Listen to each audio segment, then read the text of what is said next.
Family, I trust you're good wherever you are and you're experiencing the Lord's favor in your life. Pastor Temple speaking here. Welcome to the Waterbrooks channel. I'd like to thank you for deciding to connect with us. On behalf of my wife and the team that I work with, would like to thank you for getting in touch with us. So there's two ways in which you can stay connected with us. One, do not forget to press the subscribe button, then press the notification button so that whenever we post a new video, you are the first person to be notified. We thank you. We'd also like to thank you for connecting with us on all the social media platforms that we are on, family. So as we are about to listen to today's sermon, I pray and I hope that it's a transformative message to you, that it really changes the way you look at things and we start perceiving things the kingdom way. Stay blessed, family.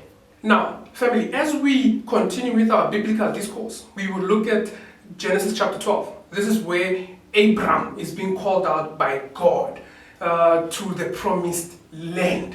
So now, there are some few nuggets that I noted that I thought it is, let me come share with you on this platform. Now, the first thing that I noted was when God called Abraham out. Now, it's worth noting that he called him out of his hometown. Out of what was familiar to him. One would say God called him out of a comfort zone.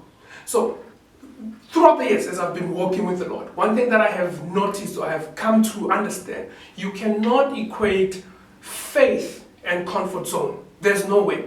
The more faith you have, the more comfort zone, your comfort you leave behind. Take for example, Peter, when he left the comfort of the boat to walk on the water, he was walking on unfamiliar territory. I'm sure I can just imagine his feet shaking or with every step that he was taking. So that is how we operate or we walk in the kingdom, where we walk by faith. The just shall walk by faith. And that's us leaving our comfort zone or God calling us out of. So this morning, I want us to do an introspection. Just look at your life holistically. Which areas are you operating on a comfort zone or operating comfortably? Could it be that you have stopped trusting God for the exceptional? You've stopped trusting God for above and beyond your comfort, that you're no longer walking in faith. When was the last time you challenged yourself to walk on water, family? That's one thing that I noticed. Now, the second thing that I saw as I was looking at Genesis chapter 12, when God called him out, he called him out, there was a famine that we have to look at. So now, let us first start by defining what is a famine. This is in verse 10 of Genesis 12. A famine is defined as extreme scarcity of food throughout the region. That's what I saw. So now, it's worth noting, God calls him out and then he's faced up with a challenge. Yeah? Just like Jesus Christ when he was lured by the Spirit of God to the wilderness to be tested by the devil.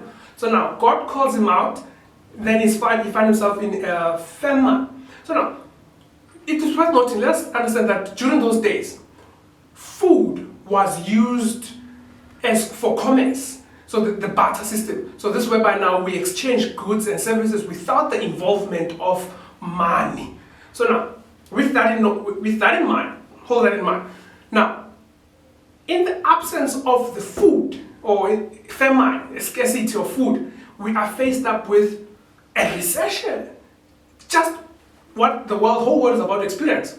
We all know that when America coughs, the whole world catches the flu. So now, if they are experiencing a recession or they're in a recession, they're about to go into a recession, so I truly believe that we are all about to experience that. So the question is this morning, are we prepared for such? Because now, here's something to think about. When Abraham was faced up with the famine, he knew where to go. He knew that he could run to Egypt.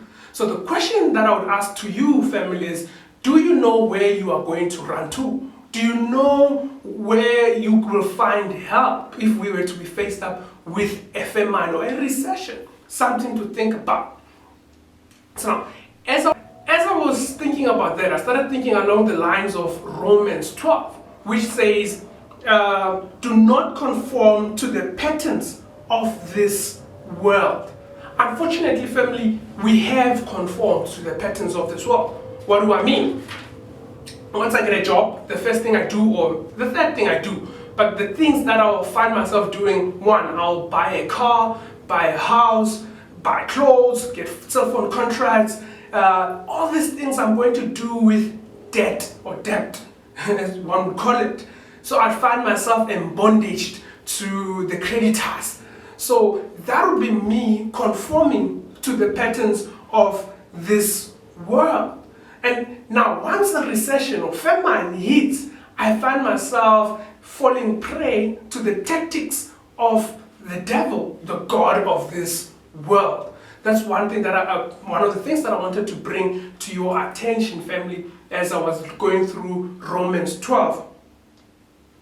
That we should be wary of the times that we are living in.